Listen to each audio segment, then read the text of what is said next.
Mark நற்செய்தி நூல் 9ஆம் அதிகாரம். இயேசு கிறிஸ்துவினிடத்திலே ஒரு தந்தை தனது மகனுடைய நோய் நீங்கும்படி வந்து கேட்டார். போதகரே, ஊமையான ஒரு ஆவி பிடித்த என் மகனை உம்மிடத்தில் கொண்டு வந்தேன். அது அவனை எங்கே பிடித்தாலும் அங்கே அவனை அலைக்கழிக்கிறது. அப்பொழுது அவன் நுரை தள்ளி பல்லை கடித்து சோர்ந்து போகிறான். அதை துரத்தி விடும்படி உம்முடைய சீஷர்களிடத்தில் கேட்டேன், அவர்களால் கூடாமற் போயிற்று என்றான். இயேசு கிறிஸ்து அந்த மனிதரை பார்த்து, அவனை என்னிடத்தில் கொண்டு வாருங்கள் என்று சொன்னார். பிள்ளைகளுடைய வாழ்விலே துன்பங்கள் வரும்போது பெற்றோர் மனம் சோர்ந்து போவார்கள், மனம் கலங்கி போவார்கள். ஒரு நோயினால் பீடிக்கப்பட்டாலோ, விபத்தினால் காயமடைந்தாலோ, ஏதேனும் குறைபாடுகள் இருந்தாலோ, அதன் நிமித்தமாக பெற்றோர் படுகின்ற துன்பம் கொஞ்ச நஞ்சம் அல்ல. இந்த தந்தை தன் மகனுக்காக பல முயற்சிகளை மேற்கொண்டிருப்பார். வைத்தியர்களை பார்த்திருப்பார், பல இடங்களுக்கு சென்றிருப்பார். ஒரு அசுத்த ஆவி அவனை பிடித்திருந்தது. அந்த அசுத்த ஆவி அவனை பிடிக்கும்போது அவன் வாயிலே நுரை தள்ளி கீழே விழுந்து மிகவும் கஷ்டப்படுகிறதை அந்த தந்தை பார்த்து, எங்கே சென்று இந்த பிள்ளைக்கு விடுதலை வாங்கலாம் என்று ஆண்டவராகிய இயேசு கிறிஸ்துவை தேடி வந்தார். அந்த நேரத்தில் ஆண்டவர் இல்லாதபடியினால் சீடர்களிடத்தில் போய் கேட்டார். அவர்களால் அந்த அசுத்தாவியை துரத்திவிட முடியவில்லை. இப்பொழுது ஆண்டவர் வந்தவுடனே அவரிடத்தில் வந்து சொல்லுகிறார், ஐயா, என்னுடைய பிள்ளை அலைக்கழிக்கப்பட்டு தரையிலே விழுந்து நுரை தள்ளி புரண்டு ரொம்ப கஷ்டப்படுகிறான். அதை பார்ப்பதற்கு என்னாலே கூடவில்லை, மனம் கலங்கி போகிறேன் என்று சொல்லி ஆண்டவரிடத்திலே சொன்னவுடனே இயேசு கிறிஸ்து சொன்னார், அவனை என்னிடத்திலே கொண்டு வாருங்கள். அன்பானவர்களே, நம்முடைய வாழ்விலே எவ்விதமான பிரச்சனைகளையும் நாம் சந்திக்க வேண்டியது நேர்ந்தாலும் எல்லா பிரச்சனைகளுக்கும் பரிகாரம் இயேசு கிறிஸ்துவிடத்தில் உண்டு என்கிற உண்மையை நாம் எப்பொழுதும் நம்முடைய மனதில் இருத்தி வைத்திருக்க வேண்டும்.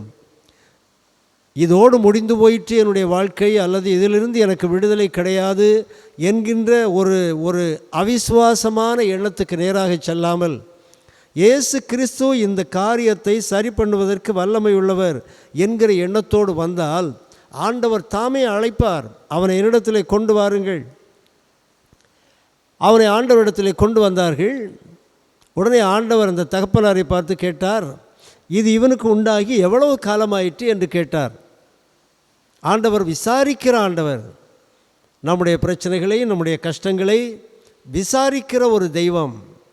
ஒருவர் துன்பத்தில் இருக்கும்போது, மனபாரத்தில் இருக்கும்போது அவரை விசாரிப்பது என்பதே அவருடைய மன பாரத்துக்கு, புண்ணுக்கு மருந்து போடுவது மாதிரி ஒரு நல்ல ஒரு குணம். அன்பானவர்களே, அந்த குணம் ஆண்டவராக இயேசு கிறிஸ்துவிடத்தில் இருந்தது. அவர் அவரை விசாரிக்கிறார், எவ்வளவு காலமாயிற்று இந்த பையனுக்கு. அப்பொழுது அந்த தந்தை சொல்லுகிறார், சிறு வயது முதற்கொண்டே இவனுக்கு உண்டாயிருக்கிறது. இந்த பொல்லாத ஆவி இவனை கொல்லும்படிக்கு பலவேளை முயற்சி பண்ணி இருக்கிறது. தீயிலே தள்ளிவிடும், தண்ணீரிலே தள்ளிவிடும். அப்பொழுதெல்லாம் நாங்கள் அவனை காப்பாற்றி இருக்கின்றோம். ஏதேனும் ஒரு நாளில் இப்படிப்பட்ட ஒரு கஷ்டமான சூழ்நிலை வந்துவிடக்கூடாதே என்று மனம் கலங்கி கொண்டிருக்கிறது. ஆகவே அவர் சொல்லுகிறார், பாருங்கள், நீர் ஏதாயிலும் செய்யக்கூடுமானால் எங்கள் மேல் மனதிறங்கி எங்களுக்கு உதவி செய்ய வேண்டும் என்றார். இயேசு கிறிஸ்துவை முழுமையான இயேசு கிறிஸ்துவை முழுமையாக விசுவாசித்த ஒரு மனிதர் அல்ல அவர். ஆகவே அவர் கேட்கிறார், உங்களால் ஏதாவது செய்ய முடிஞ்சா செய்யுங்க, ஏதாயிலும் செய்யக்கூடுமானால் செய்ய வேண்டும். அடுத்த வசனத்தில் ஆண்டவர் அவருக்கு என்ன பதில் சொல்லுகிறார் என்று பாருங்கள். இயேசு அவனை நோக்கி, நீ விசுவாசிக்க கூடுமானால் ஆகும். ஆண்டவர் எதையாவது செய்யக்கூடுமா என்பதல்ல கேள்வி, நாம் விசுவாசிக்க கூடுமா என்பதுதான் கேள்வி. ஆண்டவரால் செய்ய முடியாத காரியம் என்று ஒன்று கிடையாது. இந்த உண்மை எப்பொழுதும் நம்முடைய மனதில் இருக்க வேண்டும். இருந்தால்தான் விசுவாசம் வரும். இந்த காரியத்தை சரிப்படுத்த, இந்த நோயை குணப்படுத்த, இந்த பிரச்சனையிலிருந்து விடுதலை தருவதற்கு இயேசு கிறிஸ்துவால் முடியும் என்கின்ற பரிபூரணமான நம்பிக்கை நமக்கு வேண்டும். இந்த தந்தை கேட்கிறார், எதாகிலும் உம்மால் செய்யக்கூடுமானால் செய்யும். ஆண்டவர் உடனே அவருக்கு கொடுத்த பதில் என்ன? என்னால் செய்யக்கூடுமா என்கின்ற கேள்வியை நீ கேட்காதே, உன்னால் விசுவாசிக்க கூடுமா என்பதை கேள். விசுவாசிக்கிறவனுக்கு எல்லாம் ஆகும். நம்ப வேண்டும். அன்பானவர்களே, பல வேளைகளில் நம்முடைய வாழ்விலும் கூட இத்தகைய பிரச்சனைகள் வருவதுண்டு. கஷ்டங்கள் மனிதனை நெருக்கும்போது விசுவாசம் தளர்ந்து போய்விடும். பிரச்சனைகள் மனிதனை நெருக்கும்போது விசுவாசம் கலைந்து போய்விடும், நம்பிக்கை தூர்ந்து போய்விடும். அது ரொம்ப மோசமான ஒரு சூழ்நிலை. ஆகவே எப்பொழுதெல்லாம் கலக்கங்கள் மனதில் வருகிறதோ, எப்பொழுதெல்லாம் பிரச்சனைகளுக்கு உட்பட்டு நாம் இருக்கின்றோமோ, அப்பொழுதெல்லாம் விசுவாசத்தை தளர விடாமல் இருக்க வேண்டும். இயேசு கிறிஸ்து அதே தான் நம்மிடத்தில் எதிர்பார்க்கிறார். நீ விசுவாசித்தால் எல்லாம் கூடும். என்னால் எல்லாம் கூடுமா என்று கேட்காதே, நீ விசுவாசித்தால் எல்லாம் கூடும். ஆகவே ஒரு பிரச்சனையை பரிகரிப்பதற்கான ஒரு காரணம் கர்த்தரிடத்தில் இல்லை, நம்மிடத்திலே தான் இருக்கிறது. கர்த்தரால் இதால் முடியுமா முடியாதா என்பதல்ல கேள்வி, அவரால் முடியும். ஆனால் நான் விசுவாசிக்கிறேனா இல்லையா, நான் நம்புகிறேனா இல்லையா என்பதுதான் பிரச்சனை. என்பவர்களே, பல இடங்களில் ஆண்டவராய் இயேசு கிறிஸ்து விசுவாசத்தை குறித்து சொல்லிக்கொண்டே வருகிறார். வேதம் நமக்கு தெளிவாக சொல்லுகிறது, விசுவாசம் என்பது நம்பப்படுகிறவைகளின் உறுதியும் காணப்படாதவைகளின் நிச்சயமுமாய் இருக்கிறது. ஆகவே விசுவாசிக்கிற ஒருவன் தான் நம்புகிறதிலே உறுதியாக இருக்க வேண்டும். இயேசுவிடத்திலே சுகம் வாங்க வந்தால் அந்த தந்தை உறுதியான விசுவாசத்தோடு இருந்திருக்க வேண்டும். ஆனால் அந்த உறுதியான விசுவாசம் அவருக்குள்ளே இல்லாமற் போயிற்று. ஆகவே தான் ஆண்டவர் கேட்கிறார், நீ விசுவாசிக்க கூடுமானால் ஆகும். உடனே அந்த பிள்ளையின் தகப்பன் என்ன சொல்லுகிறார் பாருங்கள். அது ஒரு அற்புதமான வாசகம். மார்க்கு நற்செய்தி நூல் 9ஆம் அதிகாரத்தின் 24ஆம் வசனம். உடனே பிள்ளையின் தகப்பன், விசுவாசிக்கிறேன் ஆண்டவரே, என் அவிசுவாசம் நீங்கும்படி உதவி செய்யும் என்று கண்ணீரோடே சத்தமிட்டு சொன்னான். விசுவாசிக்கிறேன் ஆண்டவரே, நான் நம்புகிறேன், நம்புவதற்கு முயற்சி செய்கிறேன், ஆனால் எனக்குள்ளே ஒரு அவிசுவாசம் இருக்கிறது. சின்ன அவிசுவாசம் ஒட்டி கொண்டிருக்கிறது. இது எல்லாருடைய வாழ்க்கையிலும் இருக்கும். எத்தனை பெரிய மனிதனாக இருந்தாலும், எவ்வளோதான் ஆண்டவருக்கு விருப்பமான ஒரு மனிதராக விசுவாசத்திலே உறுதிப்பாட்டோடு இருந்தாலும், பிரச்சனைகளின் கூர்மையான நெருக்கங்கள் நம்மை நோக்கி வரும்போது அந்த விசுவாசத்திலே ஒரு தளர்ச்சி உண்டாகிவிடும். இந்த மனிதர் நேர்மையாக தன்னுடைய அவிசுவாசத்தை ஒப்புக்கொள்கிறார்.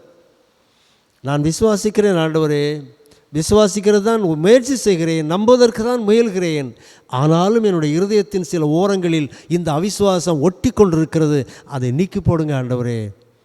அன்பானவர்களே, அவிசுவாசம் என்பது எல்லாருக்குள்ளேயும் கொஞ்சம் கொஞ்சம் அப்பப்போ தோன்றக்கூடும். அதை தோன்றும்போது அதை நேர்மையாக ஆண்டவரிடத்தில் நாம் ஒப்புக்கொள்ள வேண்டும். இல்லை, நான் ரொம்ப நம்பிக்கையாக தான் இருக்கிறேன், நான் விசுவாசமாக தான் இருக்கிறேன் என்று ஆண்டவரிடத்தில் நான் பேச வேண்டிய அவசியம் இல்லை. ஏனென்றால் நம்முடைய வார்த்தைகளை ஆண்டவர் பார்க்கிறதில்லை, நம்முடைய இருதயத்தை ஆண்டவர் பார்க்கிறார். நம்முடைய இருதயத்துக்குள்ளே அவிசுவாசம் இருந்தால் அது அவருக்கு தெரியும். எனவே இந்த மனிதர் ரொம்ப நேர்மையான ஒரு மனிதர். அவர் உண்மையை ஒப்புக்கொள்கிறார். எனக்குள்ளே ஒரு அவிசுவாசம் இருக்கிறது ஆண்டவரே. ஏனென்றால் நான் பல காலமாக இந்த மகனுக்காக ஊரெல்லாம் அவனை தூக்கி கொண்டு போனேன். பல வைத்தியர்களை பார்த்தேன். ஒருவேளை இந்த பிசாசை துரத்துகிறேன் என்று சொன்ன மந்திரவாதிகளையும் இந்த மனிதன் பார்த்திருப்பார். பலரை பார்த்தேன், ஒன்றும் நடக்கவில்லை. என் இருதயத்துக்குள்ளே இன்னும் கொஞ்சம் அவிசுவாசம் ஒட்டி இருக்கிறது. அந்த அவிசுவாசத்தை நீக்கி போடும் என்று கேட்டார். உண்மை நிலையை ஒப்புக்கொள்ளுகிற எந்த மனிதனையும் ஆண்டவர் அன்போடு அரவணைக்கின்ற ஒரு ஆண்டவர். வேத புத்தகத்திலே பல மனிதர்களை நீங்கள் பார்க்கலாம். நான் நல்லவன் என்று பெருமை பாராட்டுகிறவர்களை ஆண்டவர் ஒருபோதும் ஏற்றுக்கொண்டதில்லை.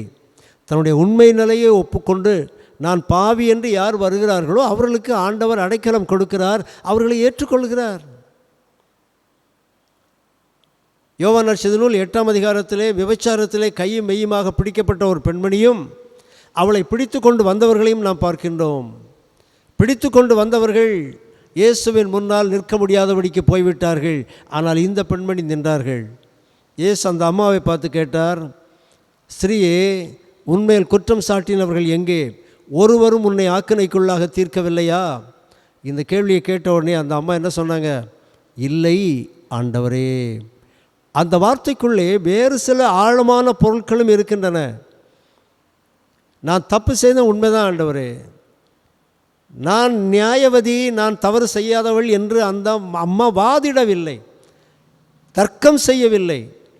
என்மேல் குற்றம் சாட்டினவர்கள் போய்விட்டார்களே, இன்னும் நானும் போகிறேன்னு சொல்லலை. தன்னுடைய தவறை ஒப்புக்கொண்டார்கள். இது ஒரு நேர்மையான ஒரு அணுகுமுறை.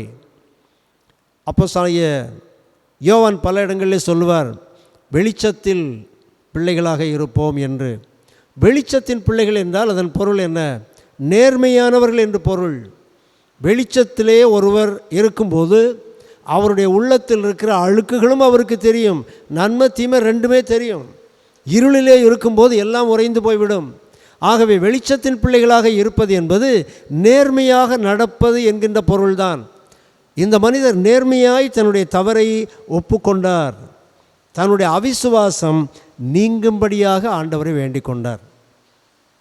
எப்படி நாம் விசுவாசத்திலே பலப்படுவது? நம்முடைய சொந்த முயற்சியினால் நாம் விசுவாசத்திலே பலப்பட முடியாது. இயேசு கிறிஸ்துவிடத்தில் ஒரு முறை சீஷர்கள் வந்து லூக்கா நற்செய்தி நூல் 17ஆம் அதிகாரத்தின் 5ஆம் வசனத்தில் எங்கள் விசுவாசத்தை வர்த்திக்க பண்ண வேண்டும் என்று கேட்டார்கள். வர்த்திக்க பண்ணுதல் என்றால் மிகுதியாக்குதல் என்று பொருள். எங்களுடைய விசுவாசம் கொஞ்சம் குறைவாக இருக்கிறது ஆண்டவரே, இந்த விசுவாசத்தை நீங்கள் பலுகி பெருக பண்ண வேண்டும் என்று கேட்டார்கள். எப்பொழுது தெரியுமா? மன்னிப்பை குறித்து ஆண்டவர் போதித்தார்.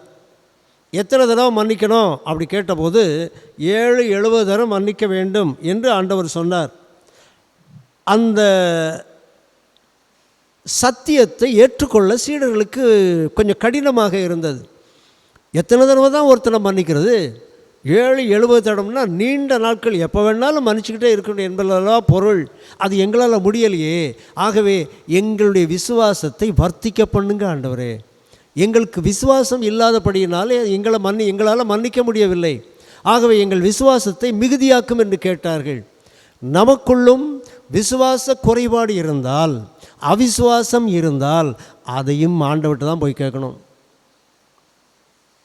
என்னுடைய இருதயத்தில் அவிசுவாசம் இருக்கிறது, அதனால் நான் சில காரியங்களில் விடுதலை பெற முடியவில்லை, சில நோயிலிருந்து எனக்கு விடுதலை பெற முடியவில்லை, சில பிரச்சனைகளிலிருந்து எனக்கு விடுதலை பெற முடியவில்லை, நான் முன்னோக்கி செல்வதற்கு இவைகளெல்லாம் தடையாக இருக்கின்றன அவிசுவாசம். ஆகவே ஆண்டவரே, அந்த அவிசுவாசத்திலிருந்து எனக்கு ஒரு விடுதலை தாரும்.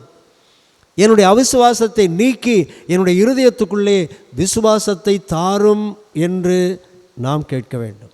இந்த தந்தை அந்த விண்ணப்பத்தை வைத்தார். எப்படி அந்த விண்ணப்பத்தை வைத்தார் என்று பாருங்கள்.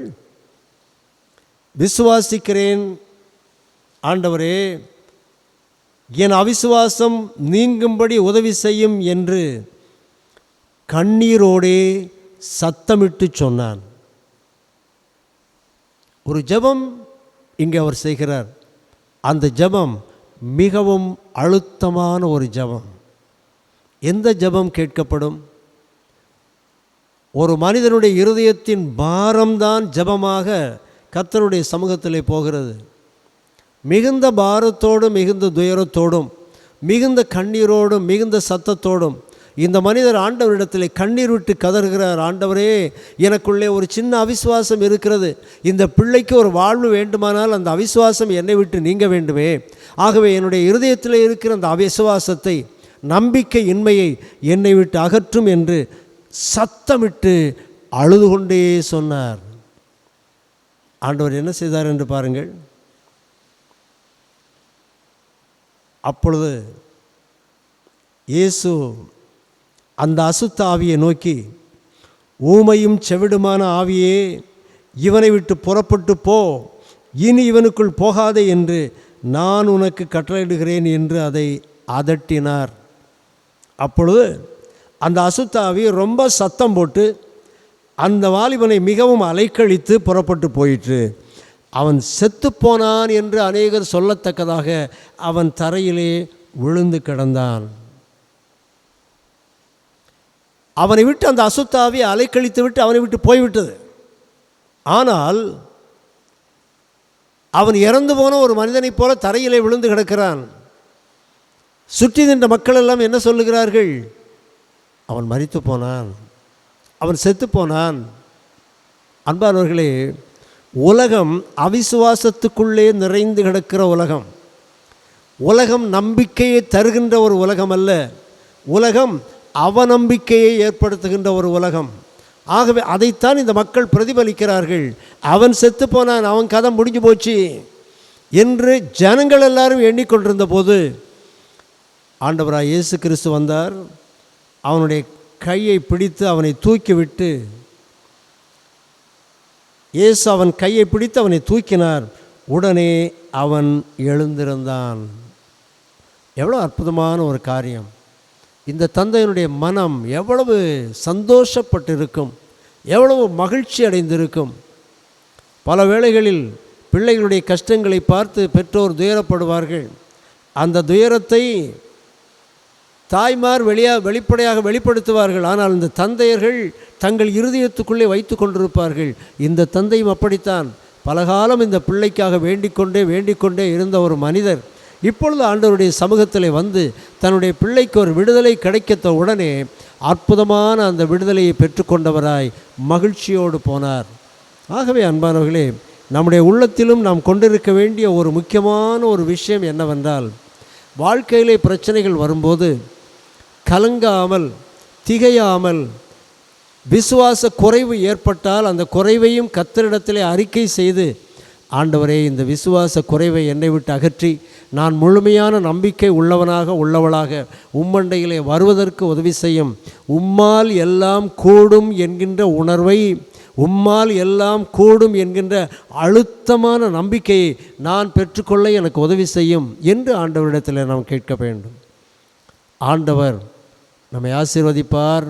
ஏனென்றால் அவர் அன்புள்ள தெய்வம் மாத்திரமல்ல, அவர் வல்லமை உள்ள தெய்வம். இந்த சம்பவத்திலும் இயேசு கிறிஸ்து அந்த வாலிபனை குறித்து விசாரிக்கிறார். பாருங்கள், எவ்வளோ காலமாச்சு, என்ன நடந்தது? அதற்கு ஒரு கரிசனை உள்ள ஒரு இருதயம் வேண்டும். இயேசு கிறிஸ்துவனுடைய மனம் அன்புள்ள ஒரு மனம். அன்பு மாத்திரமல்ல, விசுவாசத்துக்கு தேவை 2 விஷயங்கள். ஒன்று, இயேசு என்னை நேசிக்கிறார் என்று முழு மனதோடு நம்புவது. இன்னொன்று, என்னை நேசிக்கிற இயேசு கிறிஸ்து சர்வ வல்லமை உள்ளவர் என்று நம்புவது. இந்த 2ஐயும் ஆண்டவர் இங்கே வெளிப்படுத்தினார். தாம் அன்புள்ளவர் என்பதையும் வெளிப்படுத்தினார், தாம் வல்லமை உள்ளவர் என்பதையும் வெளிப்படுத்தினார். இந்த சம்பவத்தின் வழியாக நாம் கற்றுக்கொள்கின்ற மாபெரும் உண்மை இதுதான். எவ்விதமான மனக்கலக்கங்களும் நம்மை தளர்ச்சிக்கு உட்படுத்தி விடாமல் கர்த்தரையே நம்பி அவருடைய சமூகத்தை முழுமையாய் தேடுவோமானால் ஆண்டவர் நம்மை எல்லா தீங்குக்கும் விடுவித்து காப்பார். ஆண்டவர் நம்மை ஆசீர்வதிப்பாராக. ஆமென்.